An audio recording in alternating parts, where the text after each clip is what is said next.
Hello, it is Emilie Wyrick, personal trainer and L.M.T, here with another mini workout for you. So today we're going to be using a foam roller as our one tool for a full body workout.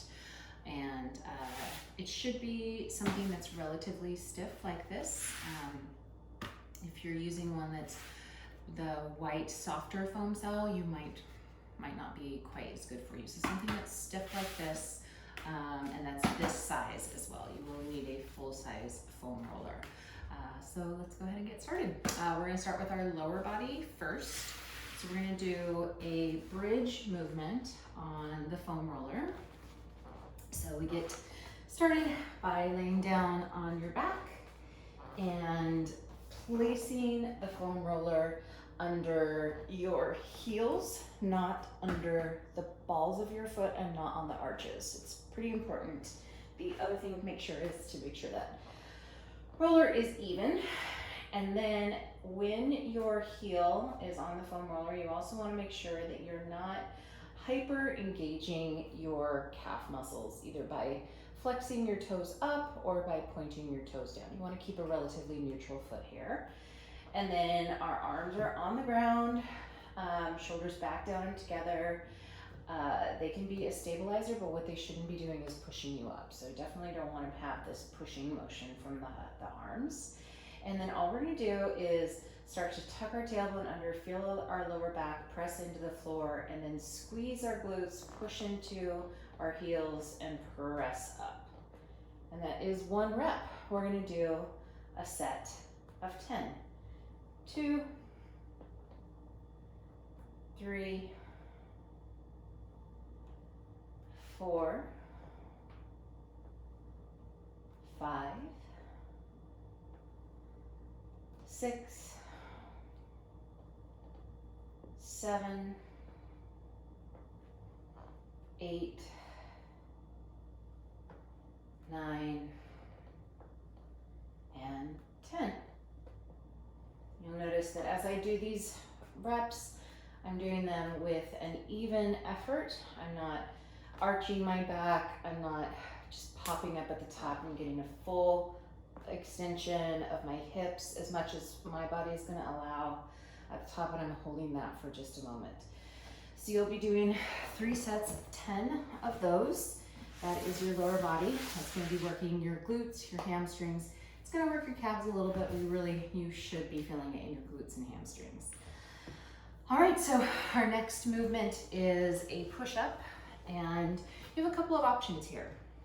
So as with any push-up, the option for doing it either from your toes or from your knees is there, and then you have additional options. So you can either have the roller underneath your hands or the roller underneath your lower body, whether that's your knees or your toes, that's completely up to you. So I'll show a couple of reps of each of your options, and then we'll go through a set of 10 here as well, all right? So I can do this with my hands under the roller, and if I do that, I really need to make sure that my wrists are right underneath my shoulders.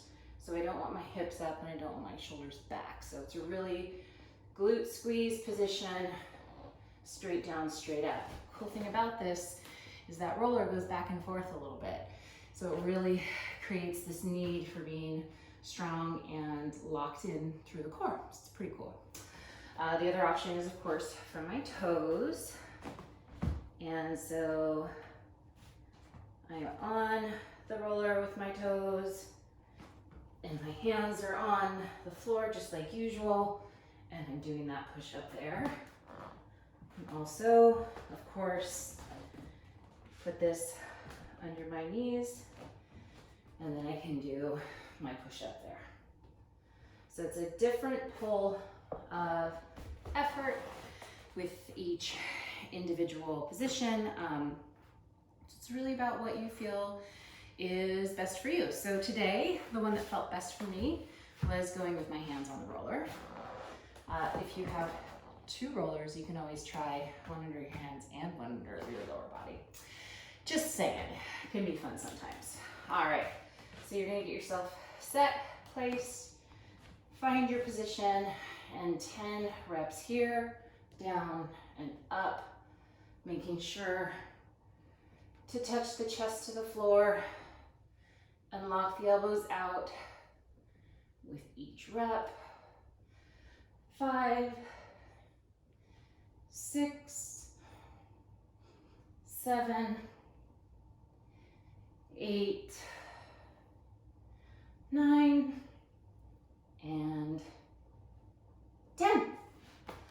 All right, just like with the hip bridges, you're gonna be doing 3 sets of 10 here. So make sure between each of these sets you give yourself about 30 seconds to recover. And then we finally wanna incorporate the core, more specifically, the 2 movements you just did were core movements, but still. And this is where having a full length roller is gonna be really important, because you're gonna be sitting on top of it and laying down on it. To make sure that you're less likely to have your head fall off, sit as close to the end of the roller as possible, and then lower yourself down. And you'll probably still need to scoot yourself a little bit. We're gonna be doing heel drops here. So a couple of options in terms of positioning. You can have your rest position on the floor, or your start position on the floor with your feet on the floor. You can have your start position with your feet in the air.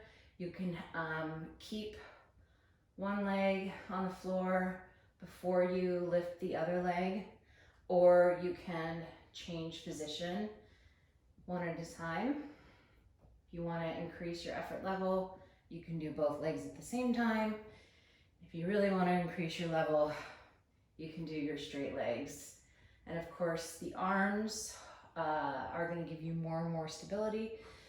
The further out they are, the more stability you're going to have.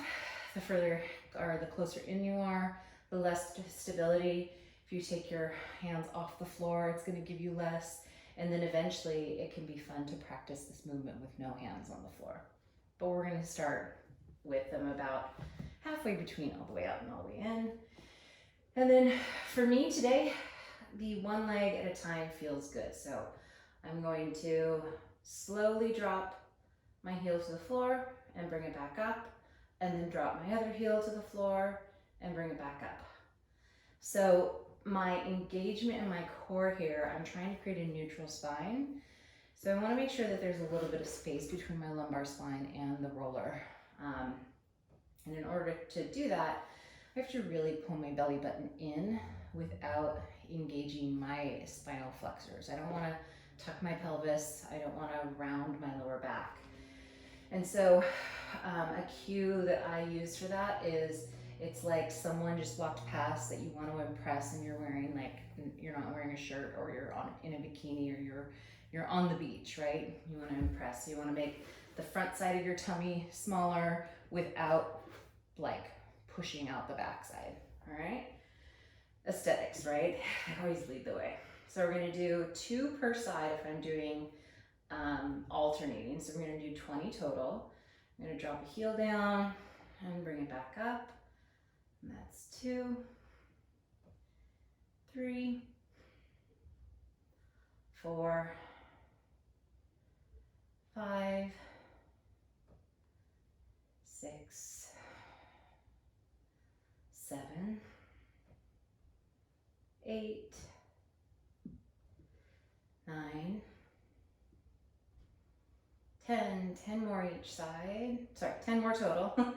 11, 12, 13, 14, 15, 16, 17, 18, 19, and 20.